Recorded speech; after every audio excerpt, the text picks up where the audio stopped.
ಇವತ್ತು ಪ್ರಜಾಪ್ರಭುತ್ವ ವ್ಯವಸ್ಥೆಯಲ್ಲಿ ಜನ್ ಜಿ ಅನ್ನುವಂಥ ಒಂದು ಹೆಸರು ತುಂಬ ಡಿಸ್ಕಸ್ ಆಗ್ತಾ ಇದೆ ಸರ್ ನೋಡಿದಾಗ. ಯಾಕಂದರೆ ಹಲವಾರು ದೇಶಗಳಲ್ಲಿ ಸರ್ಕಾರಗಳೇ ಬದಲಾಗಿ ಹೋಯಿತು.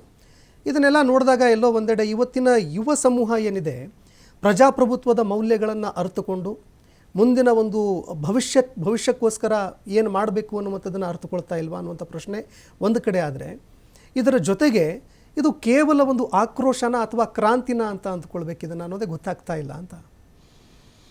ಇಲ್ಲ, ಪ್ರತಿಯೊಂದು ಕ್ರಾಂತಿಯಲ್ಲಿ ಈಗ ನೇಪಾಳ ಇರ್ಬೋದು, ಶ್ರೀಲಂಕಾ ಇರ್ಬೋದು, ಯಾರಾದ್ರೊಬ್ಬರು ಡೀಪ್ ಸ್ಟೇಟ್ ಪ್ಲೇಯರ್ಸ್ ಇರ್ತಾರೆ ಅಲ್ಲಿ. ಹೌದು, ಡೀಪ್ ಸ್ಟೇಟ್ ಪ್ಲೇಯರ್ಸ್ ಮಾಡಿ ಇದು ಆರ್ಕೆಸ್ಟ್ರೇಟ್ ಮಾಡ್ತಾರೆ.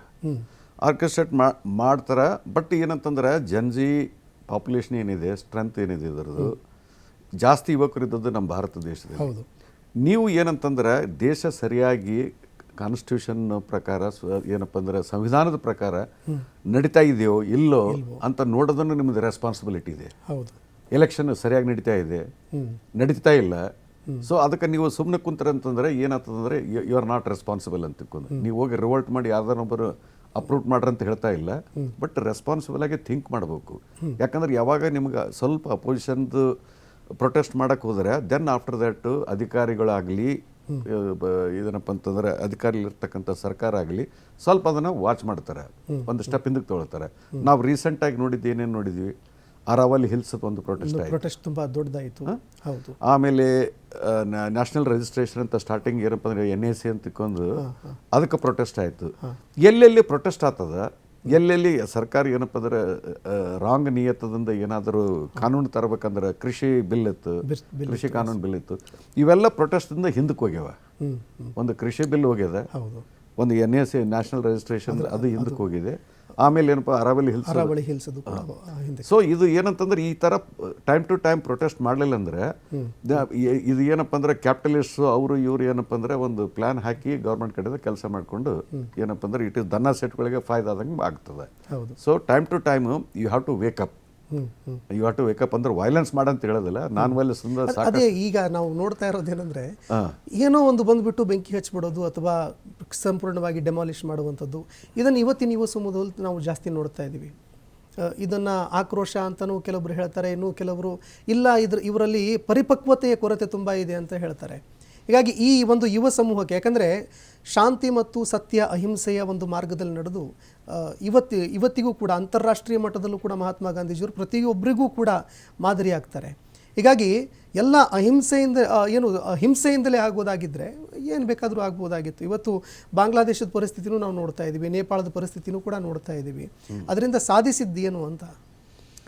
ಈಗ ಅಲ್ಲಿ ಏನಂತಂದ್ರೆ ಪೀಸ್ಫುಲ್ ಪ್ರೊಟೆಸ್ಟ್ ಯಾವಾಗ ಆಗ್ತದಿಲ್ಲ, ಗೌರ್ಮೆಂಟ್ ಅದನ್ನ ಏನಪ್ಪ ಅಂದ್ರೆ ಸೀರಿಯಸ್ ಆಗಿ ತಗೊಳ್ಬೇಕು. ಯಾಕಂದ್ರೆ ಅದು ಏನಂತ ಸೀರಿಯಸ್ ಆಗಿ ಹ್ಯಾಂಡಲ್ ಮಾಡಲಿಲ್ಲ ಅಂದ್ರೆ ನೀವೇನಪ್ಪ ಅಂದ್ರೆ ನೆಕ್ಸ್ಟ್ ಸ್ಟೆಪ್ ಇದು ವೈಲೆನ್ಸ್ಗೆ ಬರ್ತದೆ. ಆ ವೈಲೆನ್ಸ್ಗೆ ಹೋಲಾರ್ದಕ್ಕೆ ಮೊದಲು ನೀವು ಸ್ಟೆಪ್ಸ್ ತಗೋಬೇಕು. ಇಲ್ಲಿ ಶ್ರೀಲಂಕಾ ಆಗಲಿ ನೇಪಾಳ ಆಗಲಿ ವರ್ಸ್ಟ್ ಫೇಸಸ್ ಆಫ್ ವೈಲೆನ್ಸ್. ಯಾವಾಗ ಸ್ಟಾರ್ಟ್ ಆಯಿತು ನೇಪಾಳದಲ್ಲಿ, ಅವರು ಏಮ್ಡ್ ಶಾಟ್. ಈಗ ಏನಂತಂದ್ರೆ ಒಂದು ಪ್ರೊಟೆಸ್ಟ್ನ ಹಿಂದಕ್ಕೆ ಸರಿಸ್ಬೇಕಂತಂದ್ರೆ ಅದರಲ್ಲಿ ರೂಲ್ ಇದೆ. ನೀವು ಶೂಟ್ ಮಾಡ್ಬೇಕಂತಂದ್ರೆ below the knee level shoot ಮಾಡಬೇಕು. You should not kill him, you should incapacitate him. But ಇಲ್ಲಿ ಏಮ್ ತಗೊಂಡು ಶೂಟ್ ಮಾಡಿದಾಗ ಆಕ್ರೋಶ ಅಂತ ಬರ್ತದೆ. ಒಂದ್ಸಲ ಆಕ್ರೋಶ ಜನತೆಯಲ್ಲಿ ಬಂತಂದ್ರೆ ದೆನ್ ಸಬ್ಸಿಕ್ವೆಂಟ್ ನೇಪಾಳದಲ್ಲಿ ಏನಾಯ್ತು ಎಲ್ಲರೂ ನೋಡಿದ್ದಾಗ್ಯಾರ. ಸೊ ಯಾವ್ಯಾವ ಪ್ರೊಟೆಸ್ಟ್ ಮಾಡಲಿ ಅದು ಹಿಂಸೆಗೆ ಹೋಗ್ಲಾರ್ದಂಥ ಸ್ಥಿತಿನ ಕಾಪಾಡೋದು defence ಫೋರ್ಸಲ್ಲಿದೆ, police ಫೋರ್ಸ್ದಲ್ಲಿದೆ, ಸರ್ಕಾರದಲ್ಲಿದೆ.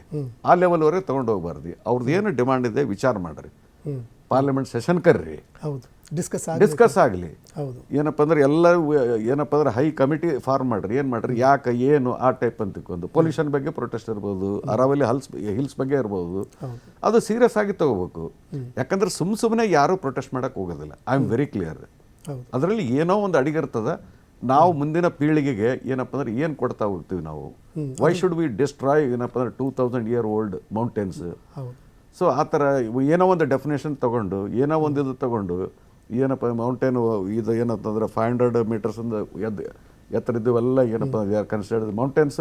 ಉಳಿದಿದ್ದೆಲ್ಲ they are considered plain area. ಇವೆಲ್ಲ ಏನಂತಂದ್ರೆ ಆಗಬಾರ್ದಾಗಿತ್ತು. ಬಟ್ ಪ್ರೊಟೆಸ್ಟಿಂದ ಸ್ವಲ್ಪ ಹಾಲ್ಟ್ ಆಗಿದೆ. ಹೌದು.